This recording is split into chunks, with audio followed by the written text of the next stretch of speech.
Hello everybody and happy 2025. If you are feeling motivated and inspired to improve your health this year, some aspect of your health, whether it's your energy, your mood, your sleep, your exercise, just how you feel, all these things, if you're feeling motivated, I want to just share a list of a whole bunch of health hacks that I've just been thinking about and writing down this week as I'm reading various books and just thinking about all these things that I've studied and read over the years that I think will have the biggest impact on your health. So I'm just going to share this massive laundry list. I'll try to go pretty quick because I know your time is valuable. I'm going to share this list with you, and what I would recommend is you just pick out 1 to 2 things that you think you could do and that wouldn't be necessarily too hard, but that you could do that have a positive effect on your health, and I would just go with that. So listen to the list, maybe go through it, pause it if you want, pause the video for a while, and just think what might resonate with you or what might help you reach some of your health goals in 2025, assuming that you have some health goals, which is always a good place to start, right?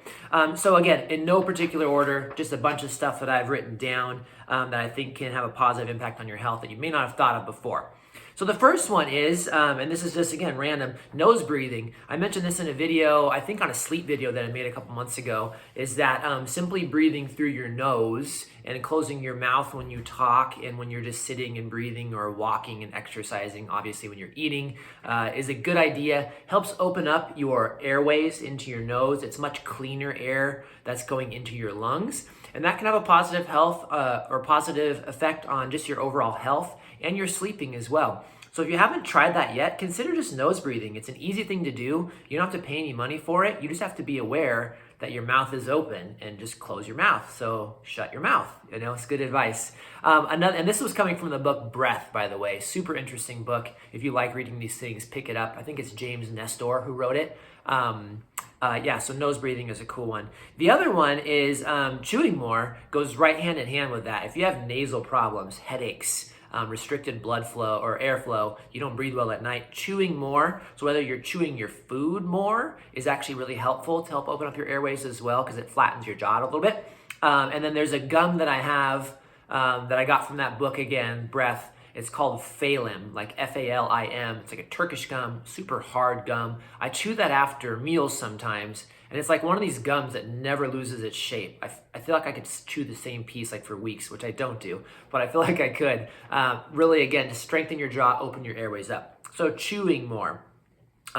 Easy tip. I'm gonna jump down on my list here to getting a wearable. So I finally broke down and got a Fitbit for Christmas, and I'm not a big technology guy. I kind of scoff at it sometimes, like, why do you need a piece of technology to tell you that you're sleeping horribly? Or why do you need this to count your steps? But as it turns out, I change my mind from time to time, and I'm allowed to do that. And actually having a wearable device, whether it's a Fitbit or an Apple Watch or any of the kind of knockoff ones, has actually been really interesting to me because it helps me count my steps. Just a little bit of motivation. If I sit for too long, a little thing buzzes at me and tells me to move, get off my buns. So it's actually been nice. It's been motivating for me. And if you just want a little something to kind of push you in the right direction, you might consider getting a Fitbit. Basic functions, track your steps, it'll track your exercise, heart rate, it'll track your sleep if you wear it at night. So it's kind of cool. So if you want to just get some little device to help you with, you want to exercise more, walk more, Fitbit or a similar device might be something worth investing in. Okay, let's go back up to my list a little bit. Let's talk about sleep, because for a lot of people, sleep is one of the things that you really want to improve and that would have a positive impact on your health this year. So I'm going to link a video that I made not too long ago that I referenced earlier about some of these sleep ideas that you may not have heard before. There's tons of good advice about sleep in terms of your routine, turning off electronic devices at least an hour before bed, all of your bedtime routines. So I would say Google that if you want the full comprehensive list, or watch that video that I just linked there. But a couple things that I think are really easy. I should have brought them for the video. I also bought myself finally a pair of blue blocking glasses. So it would have been great for the video because I don't wear glasses, so it's kind of funny to see me in them. I got these for 10 or 15 bucks for 2 pairs on Amazon. Super easy, kind of just little health hack. If you are on your device, or if you're more like me and you're just reading at night, but you still have artificial light coming into you when in reality it's dark outside, that can throw off your circadian rhythm, make it harder to sleep. Blue blocking glasses are pretty nice just to block that blue level of light. so that your circadian rhythm doesn't get off quite as much. So consider that. Again, 10-15 bucks on Amazon. I'm sure there's better quality ones that cost more, but I don't know enough to tell you which ones are worth paying for, so I just got the cheap ones. So yeah, blue blocking light glasses. And then one tip that I've read, especially like in the Reversing Alzheimer's book, which I'm reading right now, is that sleep apnea can be a real problem for people. I don't know specifically how to get rid of sleep apnea other than like a CPAP device, although I have seen people in my weight loss program who have lost weight and lost inflammation. I've seen them have their sleep apnea go away. Now that's only a handful of people, so it's not obviously like scientific evidence by any means, but I think if you do want to improve your diet, there's a good chance it'll improve your sleep apnea as well. And if not, talk to a sleep specialist or talk to your doctor about how to get rid of it. So treat that as well.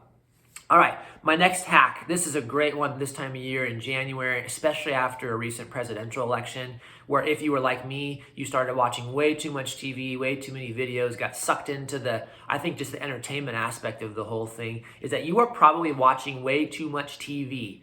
And way too many YouTube videos like this one, or hopefully this one is educational so it doesn't count, but just way too much crap, media garbage, way too much news, way too much TV, way too many Hallmark movies, just garbage, it's just fluff, or it's even worse than fluff. So I would say strongly consider going on a media diet right away. Get a track your time on your phone. There's certain things that do that, but just turn it off. Stop, endlessly scrolling through Facebook and Instagram. Just turn it off, sit quietly, go outside, go for a walk, fit some of these hacks into your schedule, do something that's worth doing. One hack that I'll jump to actually that fits nicely with this one is read 10 pages of a positive book every day. Doesn't really matter what book it is. It's just got to be positive. It's got to be about things that help you improve your health and your mindset and your relationships. There's so many of them that you could do. Top of my head, like classics like How to Win Friends and Influence People is a great one. 7 Habits of Highly Effective People by Stephen R. Covey is a great one. There's so many good books. All of them are kind of the same after you read a few, but they're great. So read 10 pages of a positive book. The Compound Effect, another one of my favorite ones. 10 pages a day. And you will have plenty of time to read those 10 pages if you stop scrolling on your phone all day and watching stupid shows on Netflix. And I know it helps you relax and check out at the end of the day, but I promise you there are better ways to relax and calm down at the end of the day that don't require useless media. Okay. Sorry if you don't like that one, it is what it is. Another health hack here, really easy one, not easy I guess, but really powerful one. Decrease your sugar and your highly processed foods. Decrease all of those things. Massive health benefits if you can lower your insulin, if you can improve your metabolism, all those things. Strongly consider that. It's not an easy hack, I would say, but there are some easy ways. Like if you drink sugary drinks, that's a great one to cut out, just completely cut out for the year. If you get a bunch of sugar in your coffee when you go through Starbucks or whatever, get rid of that. There are alternatives that don't actually have sugar in them, like stevia drops and things like that. So consider that one. More random ones. We're just going to keep going here, and hopefully you like one or two of these. By the way, at this point, if you do if you have a favorite health hack before you go, please let me know and put it in the comments below. And my dog just arrived here, so he's going to help me out here too. Okay, so that's the next one. Let me see. More exercise, more time in nature, get outside. That's an easy health hack. The other one that I like, it's cold where I live right now. I live in northern Idaho. I work in Spokane, live in northern Idaho, but it's cold up here in the Northwest this time of year. But I still like to get grounded every day. So grounding is basically just going outside, putting your feet in the grass, maybe your hands in the grass, and just connecting back to the earth's, whether you feel like it's more of a spiritual connection or an electrical connection, probably both are valid and correct, but just connect and consciously connect for a few minutes a day. Again, it's not that easy because it's cold up here, although we've had a pretty mild winter. But I think it really does help. And the other thing that goes nicely with that is that when it comes to like your circadian rhythm, so your ability to be awake when you should be awake and asleep when you should be asleep, is that really good advice I ran across recently was get outside for 10 minutes within your first hour of waking up. Okay, so if you can get outside, you're going to basically have natural light flooding into your brain. I forget that they call the optic chiasma or something like that. Either way, it's going to be really good for your circadian rhythm. It's going to help your body adjust to when you should be awake and when you should be asleep. And it's really simple. And getting outside and getting fresh air is always good for you. So maybe combine those two like I do. Get grounded for a few minutes in the morning, and then also just be outside, letting natural light, even if it's not sunny, it's never sunny here in the winter, letting that light just get into your eyeballs and into your brain is really good for you. Okay, another random health tip, health hack, gratitude journaling at the end of the day. Goes nicely into your nighttime routine. This is a really random one, but you can do oil pulling for your teeth and your dental health. So like a scoop of coconut oil, swish it around for 10-15 minutes. If you're trying to get more fat into your diet and fewer carbs, kind of like a ketogenic type approach, you can just swallow the oil when you're done. I can do that sometimes, other times I just spit it out, but it's good for your dental health, which is typically good for your brain health as well. Speaking of good tips for brain health, intermittent fasting, if you've wanted to try that, maybe this is your time to try that. Basically that just means shortening your eating window. So instead of eating, breakfast at 8, lunch, and then dinner at 6, you shorten that window to say 8 or 10 hours, and that can have a positive impact on your glucose levels. Just make sure that you feel good with your energy level. You don't want to feel like garbage. You can just gradually shrink that window and see how you feel. And then a couple more here. Try a CGM. So if you really want to know what's happening to your blood glucose levels, sometimes this is more data that might help you really make some changes. Is CGM, which is a continuous glucose monitor, that can help show you like, oh, how bad is it when you eat that sweet thing that you don't think is that bad for your blood sugar, and then you might see it skyrocket you to 300, and that might be motivating for you to make those changes that you need to make. So consider that. It's a little more of an expensive option. Last time I checked, they're about $300 a month if you just buy one. Insurance doesn't typically cover it, but it might be something you want to invest in this year. Okay, and then last thing for now is that I've gone through all of these simple health hacks. What I would strongly encourage you to do, actually two things. First off, if you want to start small this year, just to get some confidence, get some momentum built, I would just say pick one or two that you think you can easily implement and just go for it and see how you do, see how you feel.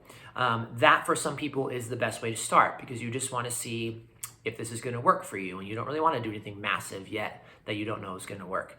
But if you are, let's say, the 10 to 20% of people who actually are just tired of thinking about these things and not doing them and all these things, then maybe you want to go big, and maybe you just want to really focus down on one or two of these and get really into it and just say, I need to make a massive improvement in this area, and I'm going to do this, this, and this.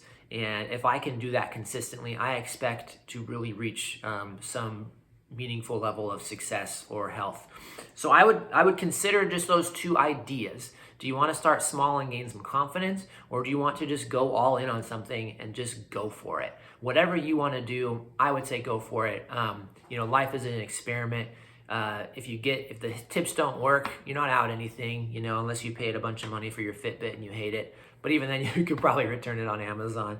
So just have that mindset that you can do either one. You can do whatever you want. You can do whatever works for you. And the goal is just to move the needle a little bit in 2025, feel better, have some fun along the way, do some fun activities, stuff like that. So that is the video. I know it was long. Thanks for sticking with me. Again, leave a comment before you go if you have a favorite health hack or two, or if you have one that I missed that you think other people might benefit from. Feel free to put that in the comments. And I wish you the best of luck in 2025.